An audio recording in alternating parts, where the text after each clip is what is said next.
Welcome to the Black Men Think podcast. If this is your first time here, know that the views and opinions expressed by the Black Men Think podcast are those of the Black Men Think podcast and not the individual members. With that being said, we're about to be unapologetically, undeniably black. Enjoy. Hey, what's going on? All right, so cool. It looks weird right now, right? Like y'all are used to seeing myself, Mo, and probably Corey. But right now you're seeing two couples. You're seeing the good ones and you're seeing the Montgomery. So y'all hear us talk about our wives all the time on this podcast. And now it's like they figured out a way to get on the podcast. They hijacked it, bro. They definitely hijacked the podcast. We just gonna keep it real. They trying to figure out a way to do a spinoff. We'll talk about that later on. But we need to get that intellectual property rights. Yeah. We'll figure that out. So this is the Black Men Think podcast, but today we have a special edition, right? We told you all that in this new season of the podcast, we're going to do some different things. So one of those things, we're bringing different voices on the podcast, and what better voice to bring on than our better halves? See how I do that? And look at that's good podcast. Yeah. And I see that and look over there, rubbing it in, bro. Just rubbing it in. Yeah. So I guess I'll start. This is my wife, Natrina. You gonna say hello to the people? And she's acting like she don't have a podcast of her own. This is what's so funny right now. Mama's in managed. I'll go ahead and get that plug out of the way because she's gonna try to plug it. And Mo, you want to introduce your wife? Yeah. And my beautiful half, whole, whatever, over here. You want to introduce yourself? My name is Kristen, and yes, I am his better half. So, thank you. No shade. No shade, man. Just call it what it is, bro. That's a good thing. So, I don't know how long ago was this. Maybe I feel like maybe a couple of weeks ago.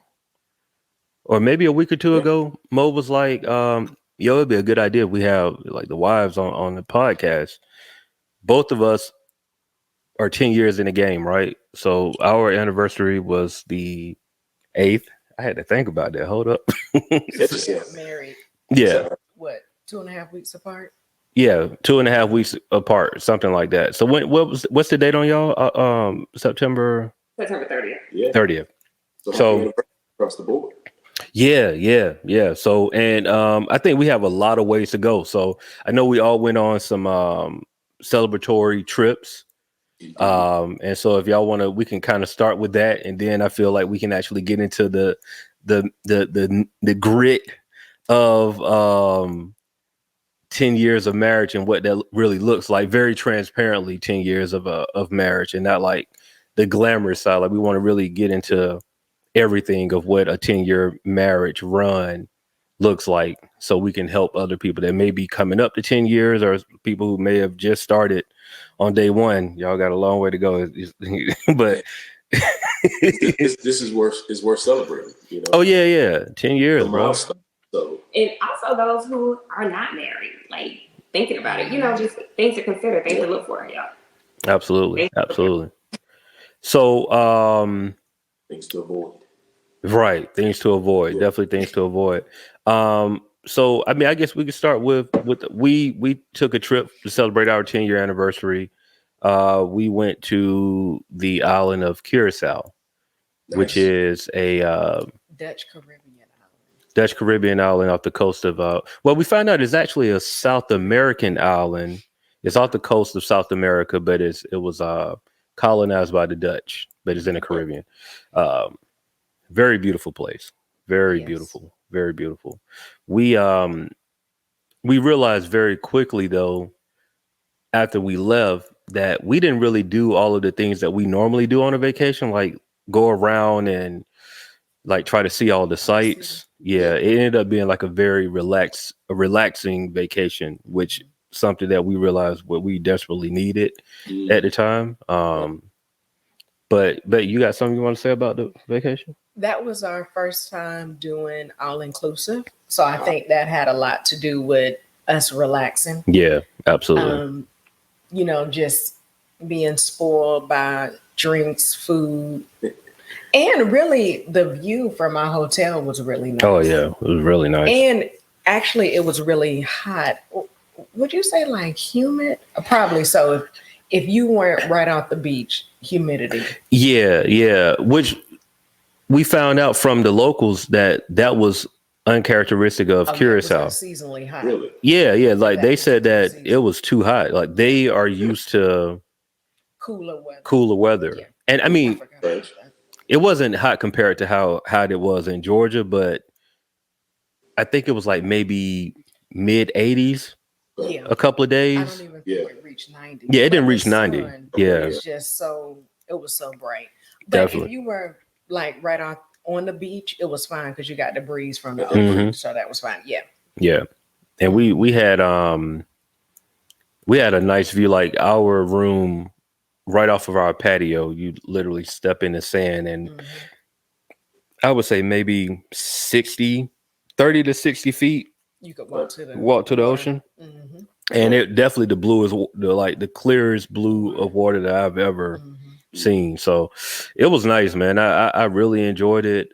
We really enjoyed it for real. And it's one of those places where I know there's a lot of places that we want to see. I wouldn't mind going back and kind of doing the things that we normally would do and explore the island because like it is because we stayed like basically one side for the most part. But and the other thing, we did something new together. Oh man, that we had never done before. I was actually just listening to another podcast and they were saying one of the keys to longevity in marriage is doing new things together. Yeah, and that was definitely new. I'll tell you that. All right, so we don't need no okay, we'll tell you. So it's not like she's setting it up for it to be like no. It wasn't. No. So what we did was walk on the bottom of the ocean. This is what we did. So they have a technology there where you put on like a helmet. Was it? Like 60 pounds or something? Yeah, it's something like 60 pounds. You know, it's I forgot the name of it, but you know, just it has air flowing. Yeah, air is constantly flowing. So you put this over your head, and then you literally sink to the bottom of the. Well, you walk toward the bottom, but it keeps you down. Yeah, I'm about to say it's heavy enough to keep you down. Yeah. Wow. So the reason why she was laughing saying that is because I did not want to go. Well, I didn't find this out until we were in the water that she did not want to do this. 5 feet of water and I'm 5'2". Yeah. So the water right here.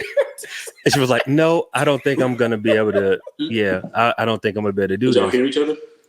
Oh, I mean, this was before the helmet went on that she was talking about. She don't, but we were like, you have to walk to a certain point, and then they put the helmet on you. Yeah, and then you go. So you're not walking that far because when you get underwater, basically, you know how everything's lighter underwater. The helmet is a lot lighter. Mm-hmm. So we ended up doing it. I did hold Justin's hand the whole time. Mind you, this is not something that's meant to be holding hands while you're doing it. You're supposed to like walk freely, but.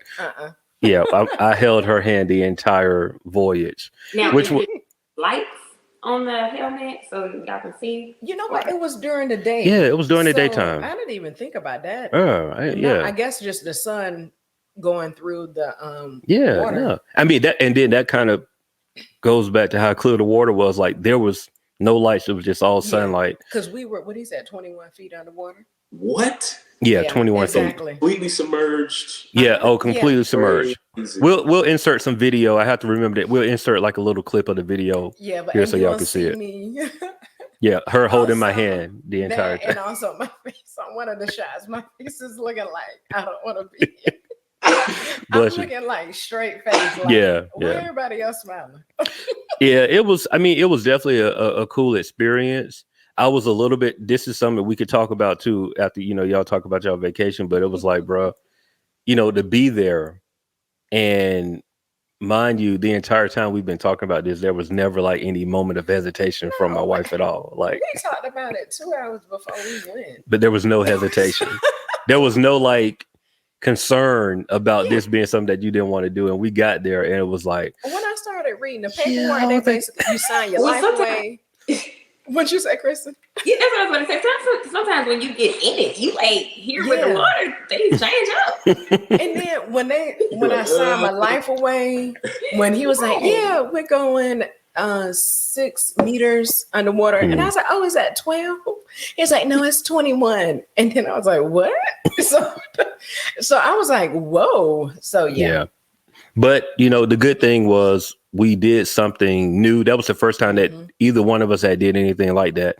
And even though Trina was nervous, it was good to see that she went through the whole thing and made it through and was just like, oh, she faced the fear of something like that she normally by herself she would have never did. You know what I mean? And that was really like a almost like a marriage exercise, so to speak. You know what I mean? Because I know for a fact she definitely wouldn't have did that by herself. Like I probably would have turned, and they let you pay afterwards, so you literally could turn around. Yeah. Oh yeah. It was like, you pay at the end, so she could have left and it would have been no big deal. But she told me to go ahead and do it, and I'm like, I'm not leaving. Like we're in a foreign country. You think I'm finna just like go up on the water and you just chilling, and I come up and like we on like a whole nother episode of Forensic Files. Right. So yeah, that was our trip to Curacao, man. So y'all had a pretty nice trip too, right? Yeah, that's crazy. Yeah, we did. We celebrated not too far from where y'all were in the Caribbean. We were at St. Lucia, which was for us kind of like one of those dream destinations. And it was like, all right, 10 years coming up, like let's figure it out. Let's find a way to get to St. Lucia. And so it was a beautiful island. It's definitely a poverty-stricken place, like a lot. Like all of the Caribbean. Pretty much, yeah. It's us, our people. But that's the beautiful part of it too, because you're around our people, man. They appreciate us. They love being with us. You can feel the difference in the connection. In terms of the team that's on the resort that we were on. I swear we be getting perks sometimes just because black people. I'm just saying. No, true. Yeah. They say that. They're like, I'm gonna look out for you because you're my brother. We got that a lot. Yeah. And did y'all feel it felt sincere when they were saying it too? Oh yeah. And for us, it's funny that you guys say that, because when we travel, even stateside, like when we went to Europe, but also stateside, if we go to places where it's not a lot of black people, it's almost like we don't travel as a culture. Yeah, I mean, it appears that way. Or maybe we just go to places where we do go to unique places. Yeah. Because we've had people ask us, "Oh, somebody that lived there?" Like when we went to Minnesota. Oh yeah. Yeah. No, but we did the all inclusive too. Dope.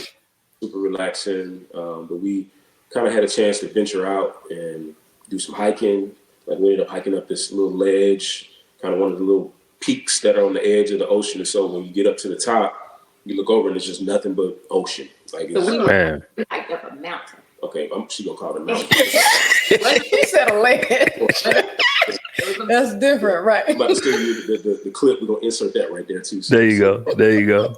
No, that was a legit hike. Yeah, and it was like a hike where we started like in hiking in Hawaii. I think that was the first time we ever hiked. Yeah, in a place like that, yeah. So definitely. We loved it. We fell in love with hiking.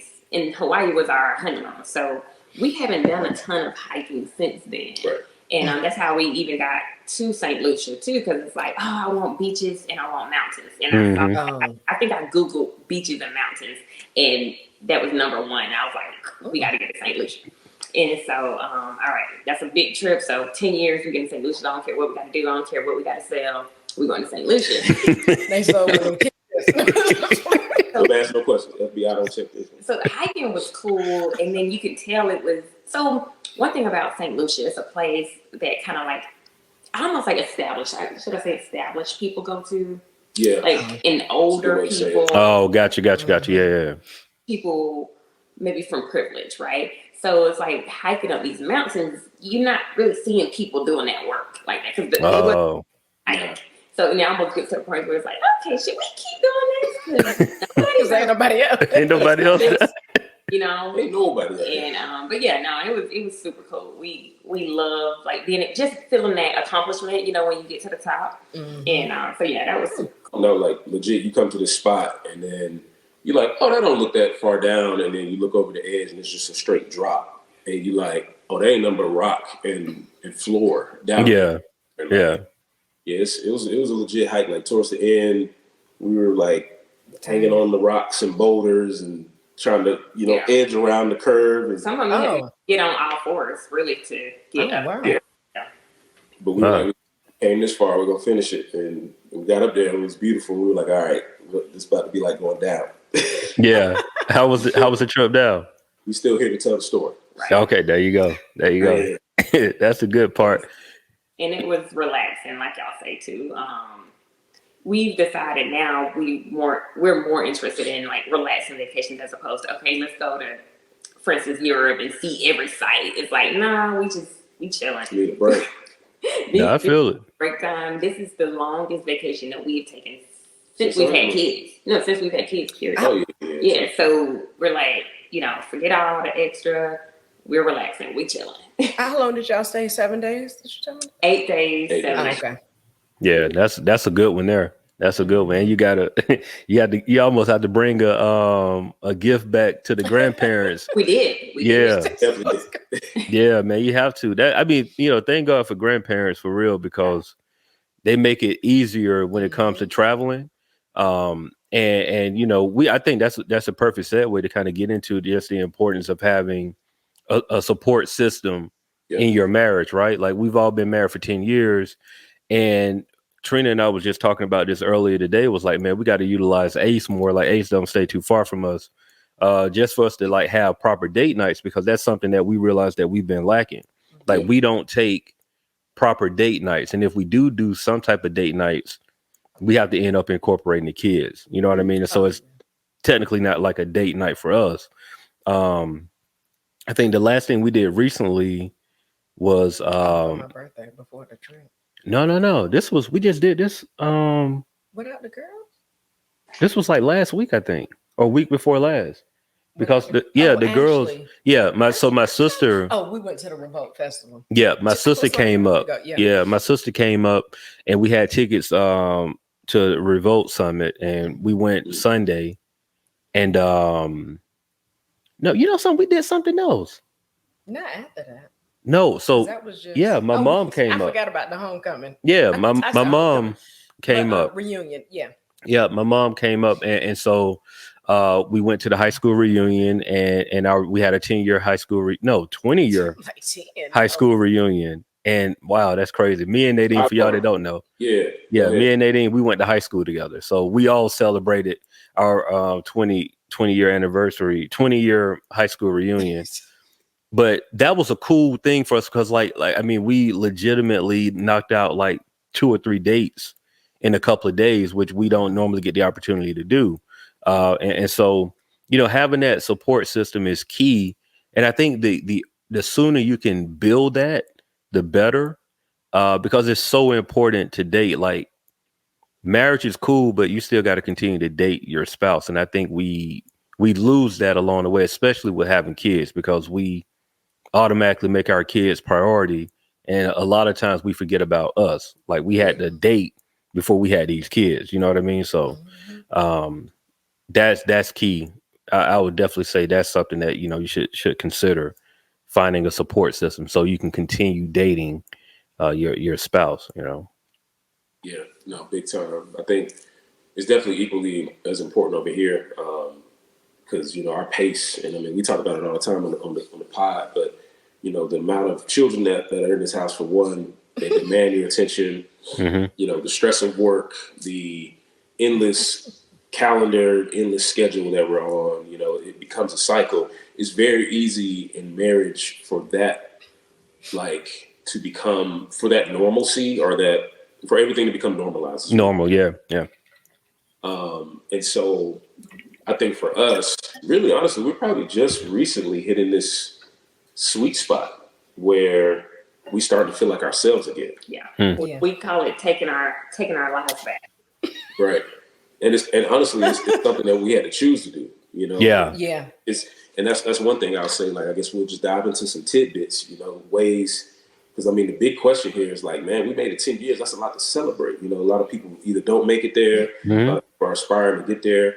But for us at this pivotal point, it's like we're starting to see the air kind of settle a little bit. It's like, oh man, we can do this at a different level. We can get back to us. We can kind of make some adjustment calls and keep it real. We love the grandparents.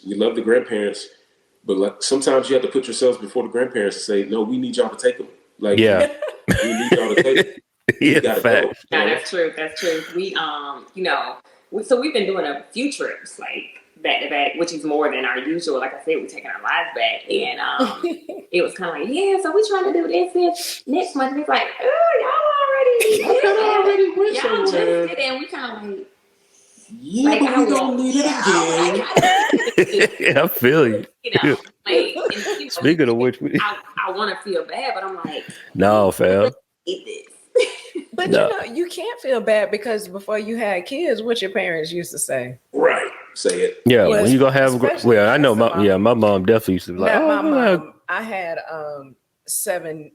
one niece and six nephews before. My mom asked me one time. Yeah. But his mama was like once a week. Yeah, it was like, oh, when y'all gonna have kids? So, I mean, and thankfully I will say, like, for the most part, my mom is like available to keep the kids. But I feel what you're saying, Nadine, though, because in our mind, we feel like, oh man, I don't want to keep asking. Like we just came from our anniversary. We trying to take a trip. We are taking a trip in November. So it's like, hey, and yeah, my kid in school, and yes, you need to take your grandkid to school and all of this, but no, man, like it's so important because you are a better husband, father, son, wife, daughter, mother when you can have that time. You know what I mean? And it's important to have that time. And yeah, the grandparents might have their life going on. And my mom made a comment. She was like, man, I want to travel too. I was like, yeah, you can't take the grandkids with you when you go. Like, I'm just being honest. Like, take them with you. Yeah, just take them with you because like we need a break, Yeah. And I'm looking forward to traveling with our children, but I also understand that like right now this is for us. Like we need this time for us because we've been going full steam ahead for coming up on 5 years now with the girls. And you know what I mean? We do make sure that every year we take our trip for our anniversary. That's like a non-negotiable. Yeah. But now sneaking these trips in between time, like, yeah. So now we got to do it. So take us back then. Because I mean, we're really talking about how we got to this point. What do you see your marriage in like phases? Like, is this like a certain phase? And then like what other phases did you have to go through to get to this point? I think our first phase when we first got married was, like honeymoon stage. Oh, yeah. So we were married 5 years before we had Jade, our oldest daughter. Mm-hmm. Oh, I forget that. Yeah. Yeah, we had a little time. Yeah. And then when we had her, what would you call that stage? It was a lot going because we moved into our current house when I was pregnant with Jade. Mm-hmm. So I would probably say with that. We were getting adjusted to a new living space. Yeah, adjusted to a house. Adjusted to like being parents, becoming parents for the first time. Mm-hmm. And with me, just like, I know I was gone for a lot of that. Like it was a period of time where we just started getting called a lot for shows. So it was just, all of that stuff was really happening at one time. Like 16, when was Jay born? 2017. So like 2016 to pretty much up to like when Jade was born, like it was pretty busy on my end in terms of like going out of town and stuff like that. And which was fine. And then like Jade came and then it was just like, yo, it felt like everything just like had to stop. And I think for us, it was like a gift and a curse for us waiting a while to have kids, right? We got used to like doing us. Like 5 years without kids, like at the beginning of your marriage, like, and we always traveled. So we got used to coming and going like as we please, and then to have to stop that was a rude awakening for real. Just like, yo, it's like really a baby here right now. You know what I mean? That was so definitely having the kids, like the honeymoon phase up until, because I don't think we didn't really have any rough patches prior to the kid. I'm sure we did, but really. even after I had Jade, let me go ahead. It's like I was lying. After I had Jade, so for me, it was a lot of transition. We moved here. I got finished with school. I started a new job. Oh yeah, you was in school too. And then having Jade. Well, I had Jade after I got finished. So I finished in the spring and then had her in October. And then, just trying to get adjusted to that because I was working on the weekend nights. So just trying to get adjusted to that. It was like a new job and a new schedule for all of us.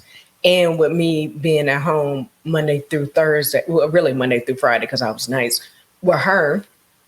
And, I just had to get adjusted to that. And being honest, I don't even when I look back with Jade, I can't describe what I was feeling, but sometimes I would feel overwhelmed. Mm-hmm. And it's weird because and I'm sure Kristen probably feel the same way. You feel like that with one child, and when you put multiple kids on there, you're just like, it was a breeze when I had one child. What was I talking about? But it's like, I just always felt like, I think I even told Justin one time, I was like, I felt like I was going to leave the house, just leave him and Jade in the house. Yeah. And it was just, and like, even when I look back on it, trying to describe it, I think for me, since I was a perfectionist, it's like, you can't get things perfect with kids. I don't care how bad you try, you can't do it. They're not going to be perfect, even though you want them to. Like, I remember a time when twice I put Jade in the bathtub, got everything ready, she boo-booed. I was like, okay, you got to start over.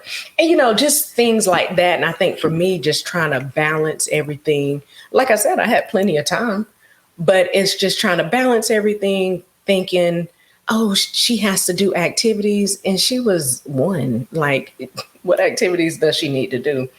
So really with Jade, that was like transition. And then with Noelle, what would you describe that as? Noelle was different. So I think you were still traveling even.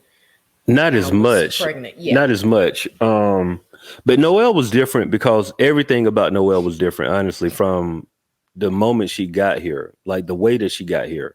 And that's a story. I mean, Trina can tell that story if she wants to, in terms of just, I've always said that that's the only moment in my life where I felt like hopeless. Like I couldn't do anything. And that was, long story short, Noelle was, what was it? What's the term? What's the medical term? Well, she had the umbilical cord was wrapped around. She was, yeah. The umbilical cord was wrapped around her neck. But also the other thing, I think she was facing the wrong way. She was facing, I can't think now. She was facing up instead of towards my body. And first of all, I was in labor, felt like forever. Jade was super quick. Went in labor at work at like 2-3 o'clock, came home, took a shower. In the morning. We need to put in the morning there. Correct, because I was at work when I went into labor. Water broke at the house, so we had to rush through traffic at 6 a.m. Got to the hospital at 7. Jade was born at 9. Bam, cool. Noelle, I probably went into labor about the same time. So I was like, okay, same thing. Well, that baby didn't want to go nowhere. Got to the hospital. My water had broke. So just everything that possibly could have happened. They had to break my water. I can't even think of. Had an epidural, which I did not want. Then found out the umbilical cord was wrapped around her neck. What Justin was mentioning was they had to do an emergency C-section. I got intubated. Just everything, possible. And then woke up. He was holding her in the PACU. And, I think hopeless is a good way to put it. I really struggled after I had Noelle. Just altogether. Because Jade turned 2 the next month. They're 23 months apart. So she had her adjustment. Even Jade probably felt hopeless for a little bit. She would cry. She didn't want to walk up the steps. After you have a C-section, you can't pick up anything heavier than the baby. So sometimes I would have to pulled Jade step by step while Justin was at this. It was a lot. Yeah, it was a lot. And, you know, some of the stuff, like on Mondays, it was really rough, I guess, because Jade didn't have Justin here at home with her. I mean, it was a lot. And one thing I do not regret, and depending on your personality, if you're listening to this, I would recommend it. Depending on your personality, I probably wouldn't recommend it. I told both of our mothers not to come because the biggest thing with Jade that I was uncomfortable with is trying to get help from our mothers, and they both made it worse. So I was like, I do not want that again. So I didn't. So we didn't have any help, which was fine, but I wasn't expecting to have a C-section. And I'm still glad I didn't have anyone come because just my mental space, probably not until she turned 2. Yeah, I was like, it was still, wow. It wasn't there. You know, I had to get therapy, do other things. It just wasn't there. Yeah. And, you know, same schedule, but I just worked weekend days when I finally went back to work. And then, of course, the pandemic happened. She was born in September of 2019. Then the pandemic happened. So it was a different adjustment. Now you got to adjust to everybody being in the house. Yeah. You can't go anywhere. Like I said, me and Jade used to always be somewhere. So I want to, but I do want to give the Montgomery. So because I think there is a parallel, like in time, because that's another era, and right. So before we get into that era, like, you know, tell us about y'all's story, though, that, you know, the time frame that y'all had to deal with early on. So when we first got married, we had a quick engagement. First off, yeah, pretty decently quick. We knew each other from college, obviously. You know, y'all have heard that story before. A lot of our listeners have, but knew each other 10 years, but probably engaged a year and a half from dating to marriage. We didn't waste no time. Mm-hmm. Yeah, for reasons. For reasons. Yeah. So we got married. Let's see, when did we? So we never used birth control or anything. It wasn't something, you know, we were just gonna, like, you know, when it happens, it happens. And we had a miscarriage first. Mm-hmm. That was probably 7 months in. Yeah, man. It was pretty early on. And sometimes I forget that. Yeah. I see how. Yeah, you made up for it. But yeah, so you made up for it. That first year, we did a ton of vacationing. It's almost like we're like, okay, go ahead and get this in because your future is not about to allow. I knew to tell you out of vacation. We were like always vacationing, just doing everything. It was great. We had a wonderful honeymoon. We had an awesome 1-year anniversary, and then let's see, I guess we got pregnant a year maybe after we got married or so. Yeah, it's about a year or so. So then you do Marlon funny. At some point, it just became a blur. I feel you. I hear you, man. Marriage, and then all of a sudden it's just blur, and then, I can remember this. Yeah. Even when Trina was talking about like talking about the hard times, it's like I don't remember any of that stuff. Mm-hmm. I know it was probably some rough moments. I remember the rough. Well, you can share rough moments. Yeah. The fellas remember. Right. So we had. I remember you being pretty supportive. I felt like. Yeah. So it's funny because it's like. So when I had a child, I'm like ready to be mom. So just a little backstory. Before we got married, I was self-diagnosed as infertile. Didn't think I could have kids. So wow. Have a child. Yeah. So that was just all. Oh, you said self. This was in your head. Self. Oh, okay. Sorry. I just knew because based on my medical background. She nursed herself. Yeah.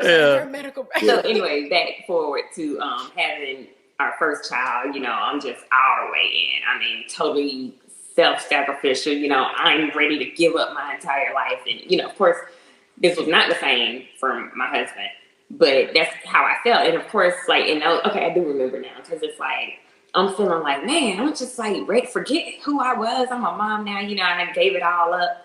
And I'm looking at him like, Merlin, like, he's like still wanting to struggle. He still want to go somewhere on a Saturday. Right. And I'm like, no, that life is over. So, no, it ain't. So it's funny, but so what I'm going to say about that though is like, so I did this self-sacrificial thing pretty much. So we've been pregnant and married like not pregnant and married, pregnant and having a newborn for the last like 6 years. And so by the time we get to the end of that, like maybe, what is this, a few months ago, probably even, I'm like struggling with self-identity. Aside from being a mom, you know what I'm saying? Aside from being a wife, because it's like when you decide to sit there and give it all up, which sounds noble, but then you look back and find like, so what am I besides that? You know what I'm saying? Right. So, struggling with that. And now when I say getting our lives back, it's definitely, and then me also like getting my life back and who I am. So,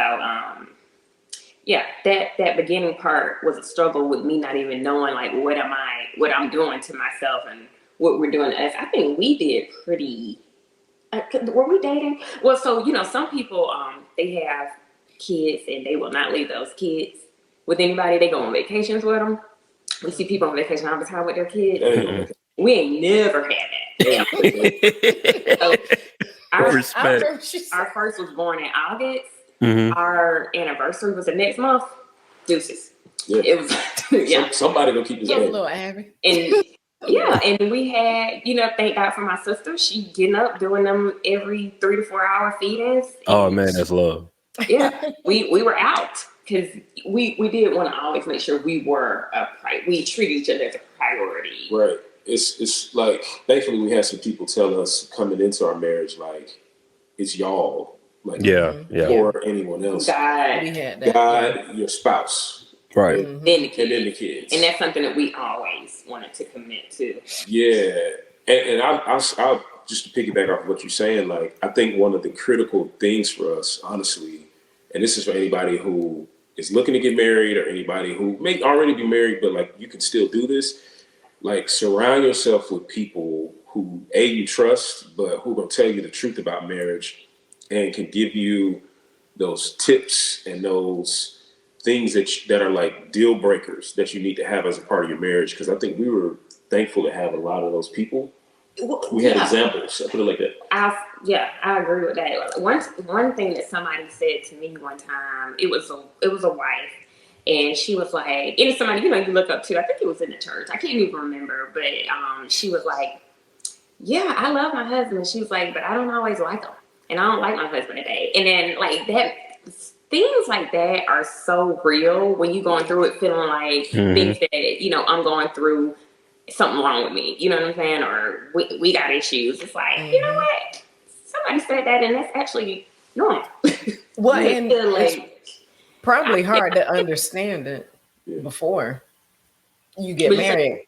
It's probably hard to understand it before you get married because, depending on how long you dated, you're like, I love this person. Yeah. We'll never not like each other. That ain't reality. I'll tell Marlon too. It's like when we were first getting married, we sang all the vows and stuff. We had no idea. Man. It's like I think I thought I was so in love, but it's like it's not until you done been through some stuff that you didn't have to go through. Yeah. That you like, oh wait, no, I really love this man. I just seen all this thanking dirt draws. Right.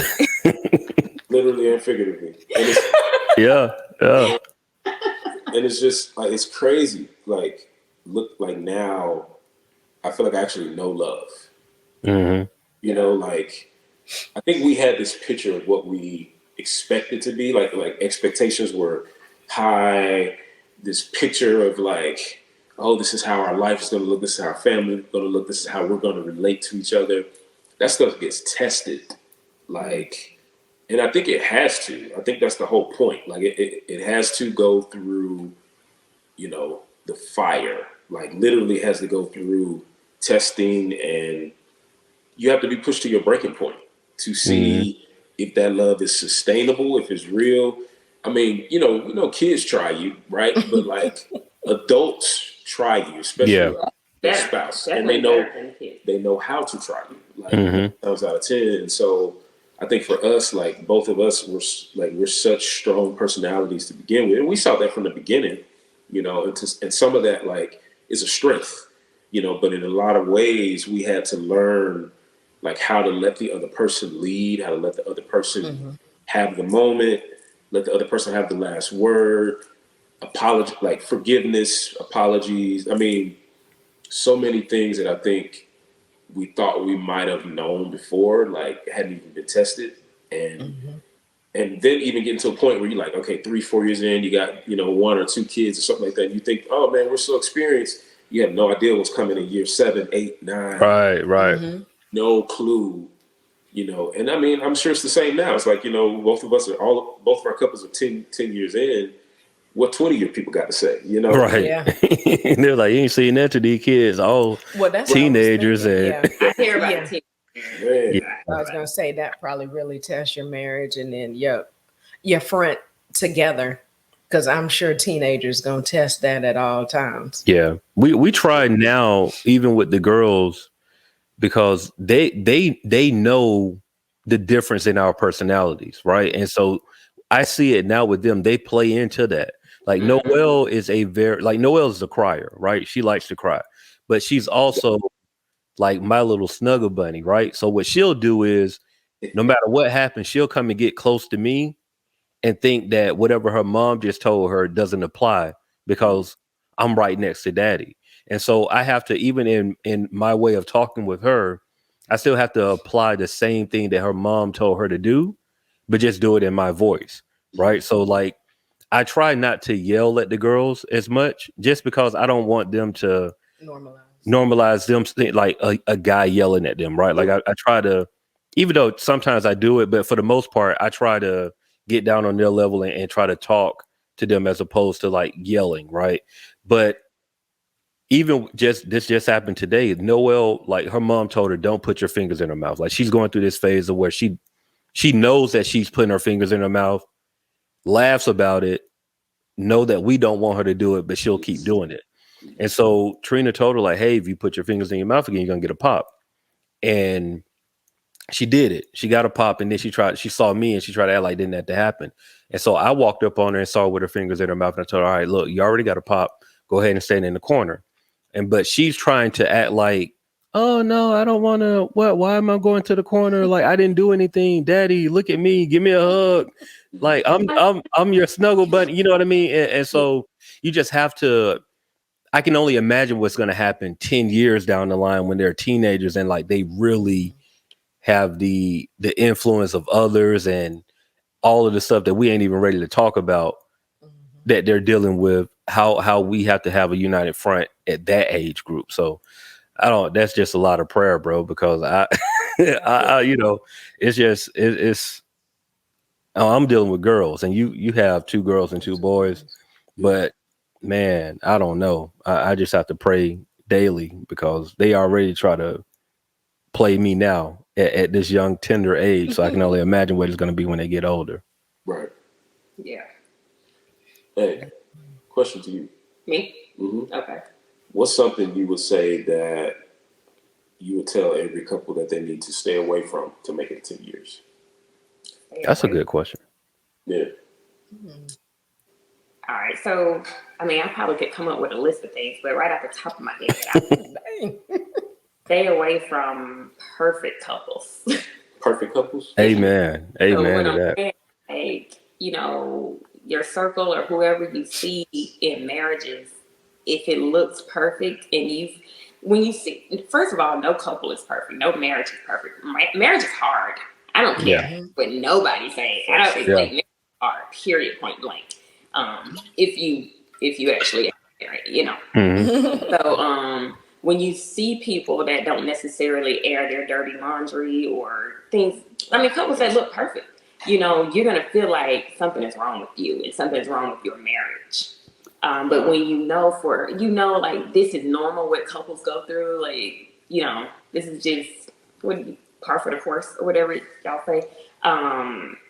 Then you know that you can get through it just like everybody else because it is normal. It's nothing wrong with you. It's nothing wrong with him. Like, it's a part of marriage. It's hard. Yeah. Marriage is hard, period. Yeah. Babe, same question. Broke people. Yeah. I'm going to be broke people because people going to try to get money. You said what? Did you say broke? She said broke people. That's right. Because people going to try to get money. Because you know what? People. They were broke people. We live pretty humbly on purpose. So, we just try to make sure, but, people are trying to ask for money and. That's real. Yeah, that's what I'm going to say. No, people. Y'all see it differently. Like you might. That part. Because it's somebody in your family and then somebody else. Yeah. But I didn't even think about that. So I'll add a layer to that. I wouldn't say broke people, but I would say people with a broke mentality. I'll say that more so because, I mean, to be fair, we've all had a time in life where we didn't have what we have now, and so we had to work towards it.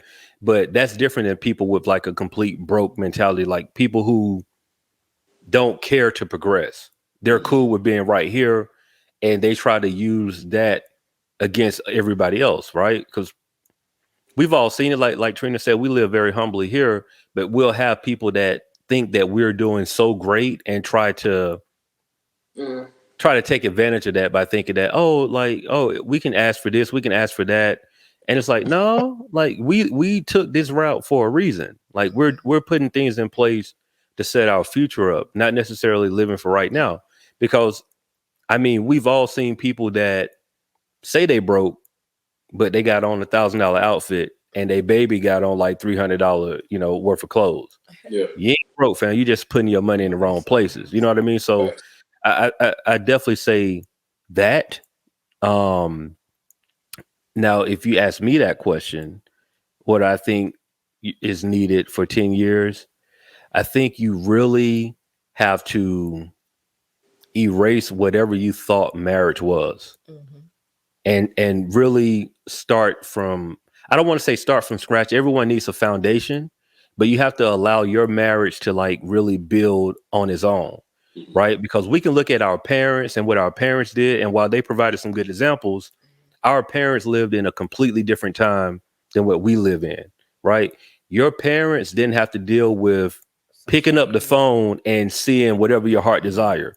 Like we can literally open up Instagram and your type will show up and you ain't even looking for your type. Right.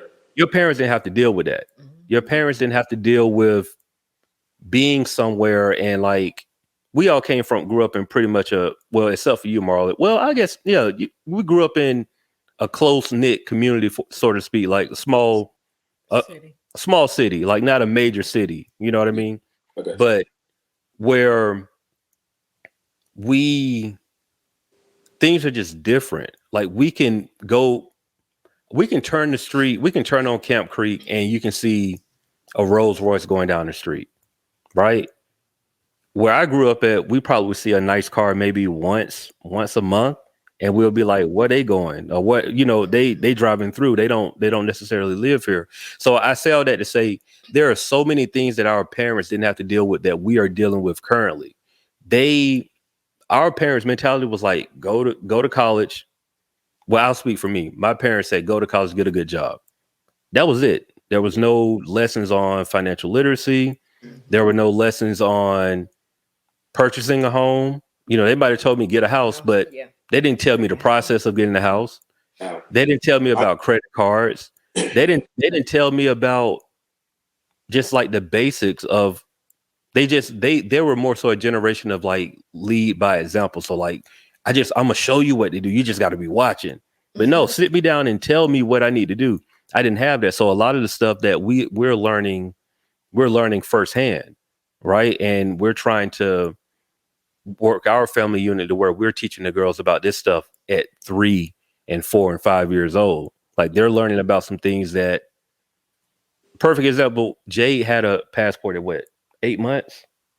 Something like that. Yeah. And I got a passport when I was like 35. You know what I mean? Like, but that might be something small, but that's unnecessary because my parents don't spend plenty of money outside of giving me a passport. Like they could have did that and that could have set my life up completely different of seeing the world. But it's just those small things, man. Like your parents' life is completely different than your life. So you really have to start your marriage off, have the God as the foundation, but really look at your marriage as an individual thing and figure out what works for y'all, because what works for us might not work for the Montgomerys. You know what I mean? And what works for the Montgomerys might not work for the good ones. But as long as you have a solid foundation and build upon that, I think you'll be okay.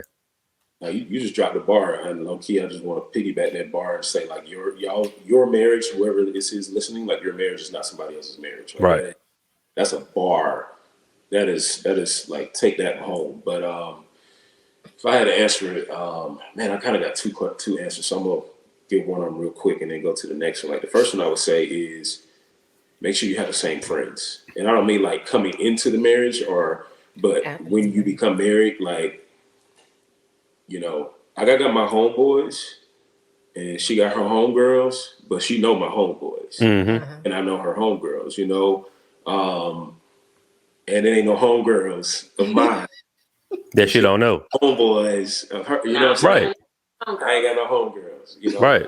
That's that we made sure of coming in the gate, and we kind of yeah, we did. Hey, Jay said, I ain't got no homegirls now. No. But here's why. Like, hey, let's just say it like it is. Homegirls will try you. Homeboys will try you and try your marriage to see how authentic it is. And they're going to try you in a way that's going to be disrespectful to your spouse. And not even intentionally. Sometimes people be intentional. Yeah, sometimes it is intentional. Yeah. Or 9 times out of 10, you need to safeguard yourself from having that person you can run to when you don't like your spouse. Yeah. I think that's probably the biggest thing. Like, I don't need an option of somebody that I can go confide in if I'm not in a space where I can have clear communication with my wife. Right. Yeah. Wife gotta go figure it out. And vice versa. You know what I'm saying? Like, she don't need to be on the phone with some dude and he won't do this and complaining or saying whatever.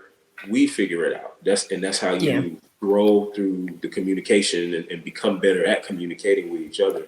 And then, can I say something real quick? In that same vein too, it's like you have to be careful what you tell other people as far as like it's certain things that I wouldn't tell. So, like, your homegirl, your sister, your mom, they don't ride for you, right?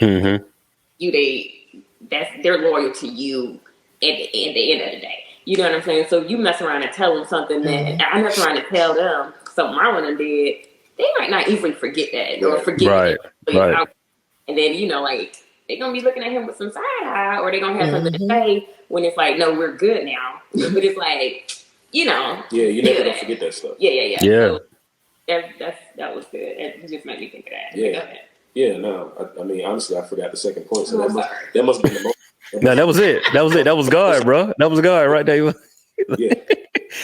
But Nadine, what you said though, because and I won't put the I've actually had this happen on like 3 or 4 different occasions with other people where the guy tells me some information about their spouse, and me knowing that I know in marriage is that, bro, y'all gonna work this out. And not even just marriage. Like, I've had this happen with people that's been in like long-term relationships where it was so easy for me to be like, tell other people about their situation and give them advice.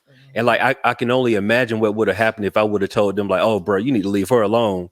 And like a month later, y'all worked out whatever it was. Like, you told me like things that happened.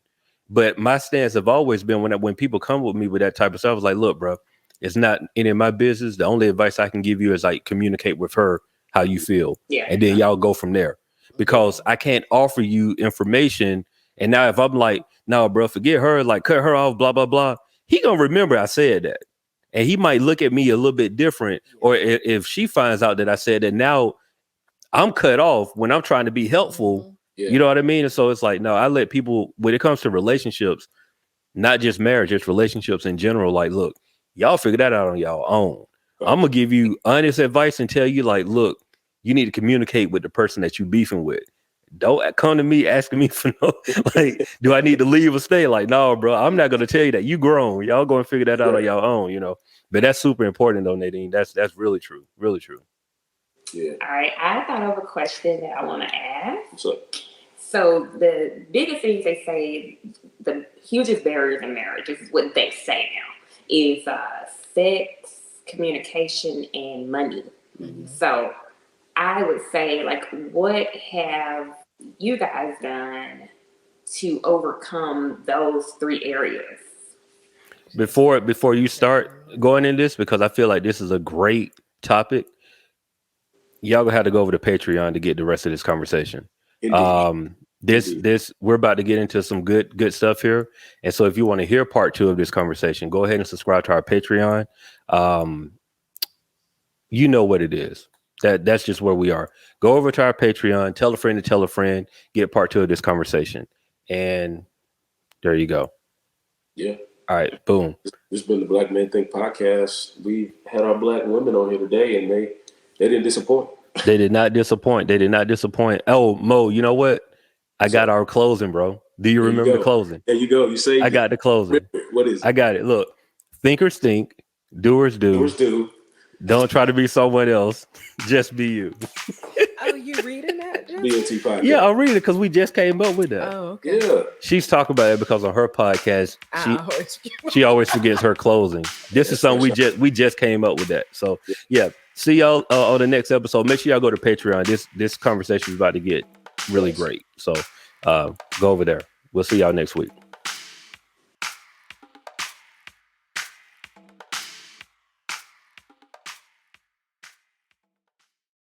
The Black Men Think podcast.